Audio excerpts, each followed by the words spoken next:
Hello बच्चों, कैसे हो आप लोग। Welcome to doctor Shalu classes. Myself doctor Shalu Vashishth. और बेटा आज हम बहुत ही इंपॉर्टेंट बात पे डिस्कस करने वाले हैं कि एक्चुअली मोप अप राउंड में कट ऑफ कितनी जाएगी। ठीक है बेटा, एग्जैक्ट फिगर बता पाना तो बहुत ज़्यादा मुश्किल है, लेकिन मैं आज आपको ये सारे डाउट्स क्लियर कर दूंगी और पूरा पूरा बता दूंगी एनालिसिस करके कि एक्चुअली कितने रैंक तक के बच्चों को वहाँ पर होने के चांसेस हैं।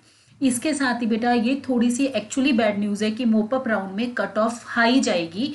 कुछ बैड फैक्टर्स हैं जिसकी वजह से मोप अप राउंड में कट ऑफ हाई जाएगी। कुछ एमसीसी के काउंसलिंग प्रोसीजर है, कुछ हमारे स्टेट के काउंसलिंग प्रोसीजर है, तो मिला जुला के मोप अप राउंड की जो कट ऑफ है वो हाई जाएगी। बेटा मैं दूसरे चैनल्स की तरह नहीं हूँ कि आ जाओ पैसा दे दो, पेड काउंसलिंग करा लूंगी, अरे 25,000 रैंक तुम्हारा तो हो जाएगा, अरे इतने हजार रैंक तुम्हारा तो हो जाएगा। बेटा मेरे चैनल पर सच बोला जाता है, चाहे फिर मेरे व्यूज आए नहीं आए, चाहे आप लोग मेरे को कमेंट में खूब गालियां बको, मुझे उससे कोई फर्क नहीं पड़ता। मैंने ये चैनल इसलिए नहीं बनाया है कि मुझे व्यूज व्यूज व्यूज चाहिए, मैंने ये चैनल इसलिए बनाया है कि मैं आपको एग्जैक्ट गाइड कर सकूं।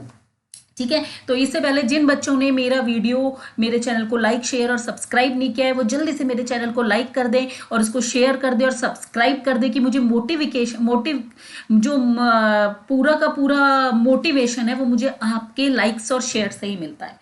तो ठीक है बच्चों, बिना देर किए हम आज का वीडियो शुरू करते हैं। देखो बच्चों, दो फैक्टर्स हैं जिनके बारे में आज हम डिस्कस करेंगे और इन फैक्टर्स की वजह से जो मोप अप राउंड की कट ऑफ है वो हाई जाने वाली है। ठीक है, सबसे पहला फैक्टर मैं आपको बताती हूँ, हरियाणा की बॉन्ड पॉलिसी। अब आप ये मत सोचना कि बात तो हम ऑल इंडिया कोटा के मोप अप राउंड की कर रहे हैं तो यहाँ हम हरियाणा क्यों डिस्कस कर रहे हैं। बेटा स्टेट की क्या कट ऑफ जाएगी, स्टेट में कितने बच्चे एडमिशन लेंगे, इसके ऊपर डिपेंड करती है ऑल इंडिया राउंड की कट ऑफ।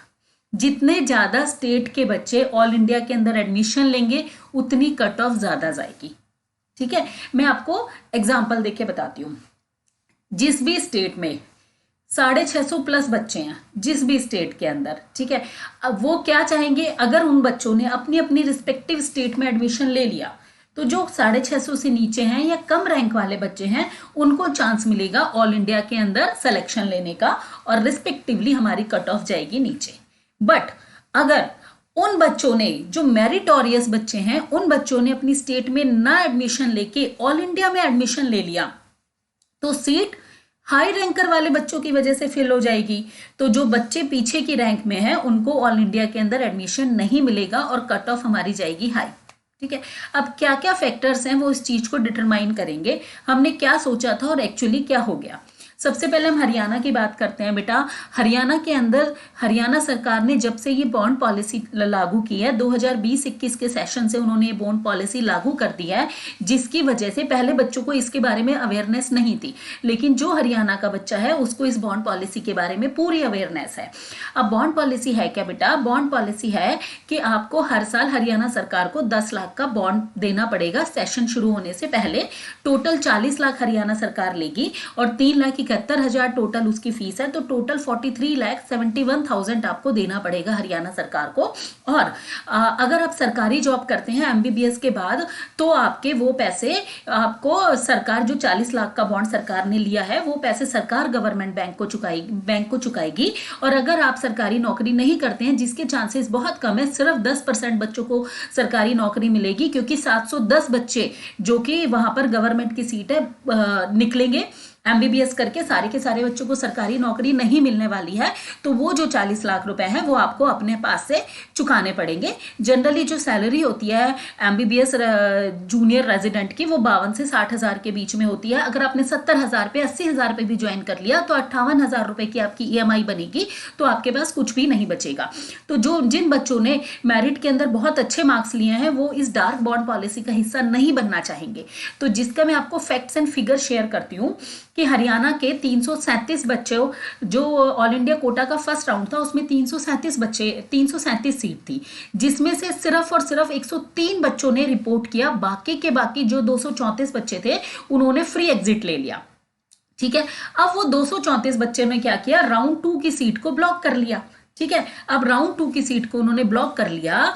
अब जो 103 बच्चे थे जिन्होंने राउंड 1 के अंदर से रिपोर्टिंग कर दी थी, लेकिन वो अपग्रेडेशन के लिए जाना चाहते थे, और उन बच्चों ने भी काफी बच्चे सीट छोड़ेंगे क्योंकि कोई भी डार्क बॉन्ड पॉलिसी का हिस्सा नहीं बनना चाहेगा। तो जो राउंड 1 की कट ऑफ गई थी 17,000, ठीक है। तो 17,000 के अराउंड आप देखो, ऊपर जो बच्चे थे 300 350 बच्चे जो कि एथिकली हरियाणा गवर्नमेंट में जाने चाहिए थे, वो कहां पर आ गए, ऑल इंडिया कोटा में। अब वो हाई मेरिटोरियस बच्चे हैं, वो भी नहीं चाहेंगे कि हम 40 लाख रुपए दे, वो चाहेंगे कि ऑल इंडिया कोटा का हमें कोई भी कॉलेज मिलता हो, चाहे साउथ का मिलता हो चाहे दूर का मिलता हो, हम वो कॉलेज ले लेंगे, क्योंकि हर किसी की फाइनेंशियल कंडीशन नहीं अलाउ करती। फिर वो बच्चा प्राइवेट में नहीं लेगा एडमिशन, फिर उसको इतनी मेहनत करके नीट में इतने नंबर क्यों लाने हैं, ठीक है। तो अब वो बच्चे क्या करेंगे, इसके अलावा भी अब गई है कट ऑफ मोटा मोटा 20,000 गई है कट ऑफ, ठीक है, 20,004 गई है, हम 20,000 फिगर लेके चलते हैं, हम जनरल की बात कर रहे हैं, इसमें भी हरियाणा के कई बच्चे होंगे, ठीक है। अब वो क्या करेंगे, हरियाणा के जिन भी बच्चों को ऑल इंडिया कोटा की तरफ से कॉलेज मिल रहा होगा, वो हरियाणा की सीट छोड़ देंगे और सीधा सीधा ऑल इंडिया में एडमिशन ले लेंगे राउंड 2 में। अब राउंड 2 में वो एडमिशन ले लेंगे तो बेटा वो सीट वो ले लेंगे। अब वो सीट तो मोपअप में आने से रही, ठीक है, तो वो सीट मोपअप में आने से रही, तो मोपअप में सीट कम आएगी तो मेरिट बढ़ेगी। समझ आया बेटा, मोटा मोटा ये मैंने जनरल का बताया है। Same with OBC, same with SC ST का हम इतना जनरलाइज करके नहीं बता सकते, क्योंकि एससी एसटी क्या अलग थ्योरी चलती है, बट जनरल और ओबीसी ईडब्ल्यूएस वालों के लिए सेम फंडा चलता है बेटा। आप लोगों को सोच समझ के, जिन बच्चों को राउंड 2 में एडमिशन मिल गया है वो जल्दी से कॉलेज ना छोड़े। अगर रिस्क लेना है तो सोच समझ के कैलकुलेटिव रिस्क ले, किसी काउंसलर की बात पे मत आके रिस्क ले लेना कि अरे नहीं नहीं छोड़ देते हैं, अगले राउंड में हमें मिल जाएगा। मोपअप में सीट कम आने वाली है इस बार, ठीक है। दूसरा फैक्टर हम डिस्कस करते हैं बेटा, दूसरा फैक्टर है राजस्थान। अब आप बोलोगे राजस्थान क्यों, बेटा राजस्थान में क्या है, राजस्थान के बच्चों ने पूरा अपना माइंडसेट किया हुआ था। राजस्थान की जो काउंसलिंग थी 14 से 19 काउंसलिंग थी। अब क्या हुआ, और जो ऑल इंडिया कोटा की रिपोर्टिंग थी सेकंड राउंड की, वो थी 18 तारीख को, ठीक है। तो राजस्थान के बच्चों ने सोचा हम अपना स्टेट का सेकंड राउंड भरेंगे, अगर हमारा वहां पर नंबर आ जाता है तो ऑल इंडिया की जो कोटा की इन्होंने सेकंड राउंड की सीट ब्लॉक की हुई है, जिसकी वजह से कट ऑफ हाई गई है, वो सीट वो छोड़ देंगे, ठीक है। वो सीट वो छोड़ देंगे तो वो सीट कहां जाएगी, मोपअप राउंड के अंदर आ जाएगी। बट अब उलटफेर हो गया, अब ऑल इंडिया की जो रिपोर्टिंग की डेट है वो हो गई 22 नवंबर और राजस्थान की काउंसलिंग शुरू होगी 23 तारीख से। तो जो बच्चे असमंजस की स्थिति में थे वो क्या करेंगे, देखो बेटा राजस्थान के फर्स्ट राउंड की कट ऑफ गई थी, स्टेट की मैं बात कर रही हूँ 10,000, ठीक है, मोटा मोटा मैं आपको समझा रही हूं, तो 10,000 गई थी वहां पर। अब जो 13,000 रैंक वाला बच्चा है या 14,000 रैंक वाला बच्चा है, 15,000 रैंक वाला बच्चा है, उसको ऑल इंडिया के राउंड 2 में तो सीट मिल गई है। अब उसको नहीं पता उसको राजस्थान के सेकंड राउंड में मिलेगी नहीं मिलेगी, क्योंकि 10,000 गई थी। आपको पता है मैक्सिमम जो बच्चे मेरिटोरियस है वो या तो राजस्थान से बिलोंग करते हैं या यूपी से बिलोंग करते हैं। ज्यादातर बच्चे जो टॉप रैंकर में, अगर 20,000 में ज्यादातर बच्चे राजस्थान या यूपी के होंगे। अब राजस्थान के जो बच्चे 20,000 से ऊपर की, चाहे 17,000 रैंक की ले लो, 18,000 रैंक वाले बच्चों की ले लो, 19,000 रैंक वाले बच्चों की ले लो, तो वो उनको तो डाउट है कि उनको स्टेट कोटा सेकंड राउंड में मिलेगी नहीं मिलेगी। अब वो ये रिस्क नहीं लेना चाहेंगे, तो वो क्या करेंगे, ज्यादातर बच्चे 22 तारीख को जाकर ऑल इंडिया कोटा में जो उनको कॉलेज मिला है उसमें रिपोर्ट कर देंगे। अब वो सीट जो कि मोपअप में आनी थी, क्योंकि राजस्थान के बच्चों को छोड़नी थी, क्योंकि अब राजस्थान के बच्चे को नहीं पता 13,000 वाले को कि मुझे मिलेगा नहीं मिलेगा, लेकिन यहां उसको मिला हुआ है, तो वो मिला हुआ नहीं छोड़ेगा ना जल्दी से। तो अब वो क्या करेगा, वो जाके रिपोर्ट कर देगा। अब जब वो वहां पर जाके रिपोर्ट कर देगा बच्चों, तो वो जो सीट थी वो तो राउंड 2 में ही फिल हो गई है, अब वो यहां पर मोपअप में नहीं आएगी। तो ये कुछ फैक्टर्स हैं जिनके बारे में मैं डिस्कस कर रही हूं कि मोपअप में इस बार कम सीट आएंगी, जबकि मैक्सिमम काउंसलर ये बोल रहे हैं अरे पिछली बार 1850 आई थी, इस बार उससे ज्यादा आएंगी, ये आएंगी, क्योंकि सीट ब्लॉक नहीं कर सकते, ये नहीं कर सकते।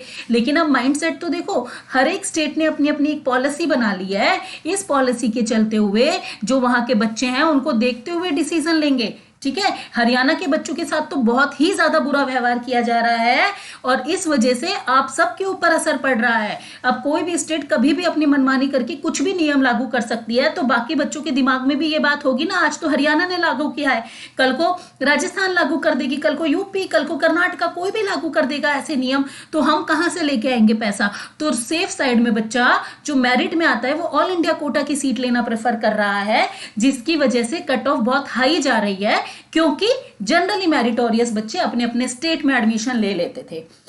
तो एग्जैक्ट बेटा मॉपअप राउंड में कि कितनी कट ऑफ जाएगी वो तो हम सीट मैट्रिक्स आने के बाद ही आपको बता पाएंगे, क्योंकि हमें अब नहीं पता है कि कितनी सीट आने वाली है, तो उसके हिसाब से हम बता पाएंगे। लेकिन फिर भी अगर 20,000 गई है तो मैं बोलती हूँ कि सिर्फ 22,000 वाला बच्चा ही सेफ है, इससे ऊपर नहीं जाने वाली है। ठीक है, अगर आप सोचो 23,000 24,000 वाले बच्चे को एडमिशन मिल जाएगा तो लिटिल बिट डिफिकल्ट और बहुत कम चांसेस है। तो ये बेटा सच बात है, इस चीज को फैक्ट मान लो, कोई भी गलत डिसीजन मत ले लेना, काउंसलिंग से बाहर हो जाओगे, जो मिलता होगा वो भी नहीं मिलेगा। तो कोई भी ऐसे काउंसलर की बातों में मत आ जाना जो सिर्फ और सिर्फ पेड कि मुझसे काउंसलिंग कराओ, मैं दिलाऊंगा एडमिशन, अरे इस डीम्ड यूनिवर्सिटी में दिला दूंगा, उसमें दिला दूंगा। इससे अच्छा जो सीट मैट्रिक्स आने दो, जो ऑल इंडिया कोटा की डीम्ड यूनिवर्सिटी है, डीम्ड यूनिवर्सिटी है, माना कि फीस ज्यादा है लेकिन उनकी कट ऑफ बहुत कम गई है, इवन 117 नंबर वाले को भी एडमिशन मिला है। तो किस डीम्ड यूनिवर्सिटी की कितनी कट ऑफ गई है उस पर मैंने एक वीडियो बना दिया, आप जाके चेक कर लो।